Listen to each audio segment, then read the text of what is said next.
Tingnan natin kung ano makuha nating kalakal dyan.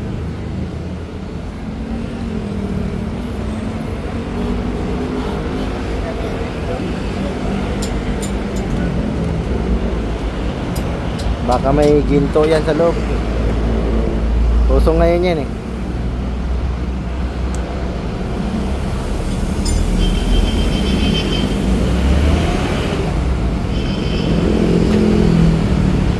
Mahal ang gold niya yun eh. Gold.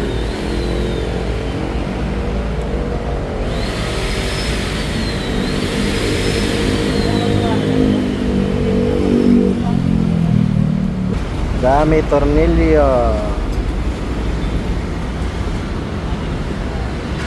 Mukhang mayroon nga. Dami. Baka may takatago dyan. Yun. Ayan o. Tanso yan o. Dilaw. Dilaw tsaka pula. Dilaw. Paklasin mo na. Ito. Ba tanso yan? Grabe trust dito.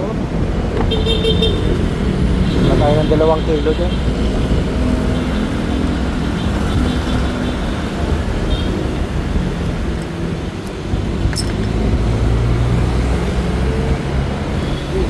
Oh, ginto yan oh.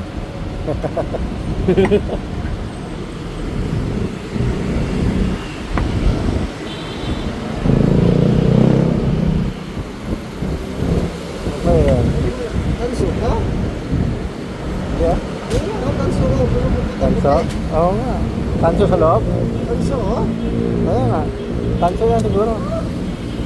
Nalapas lang yung ano. Kala mo puti pero sa loob pala tanso, no? Oo. Ito, tanso ito. Pula? Tanso. Pula? Oo. Oo, correct. Kaya pala binibili nila eh. At 2 kilo pa tayo dito. 1,000 pa yan. Plastic mo ito. Tanso oh? Oo. Bigat oh. Tanso, 2 kilo. Bigat oh.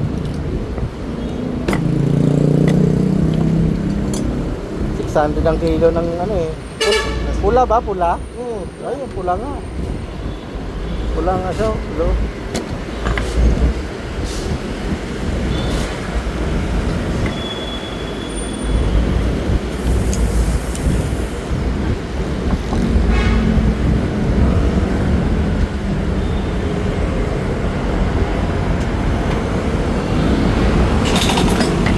Mahal pala to. So, grabe pa lang naman ito. Kaya nga, di ba binibili nila?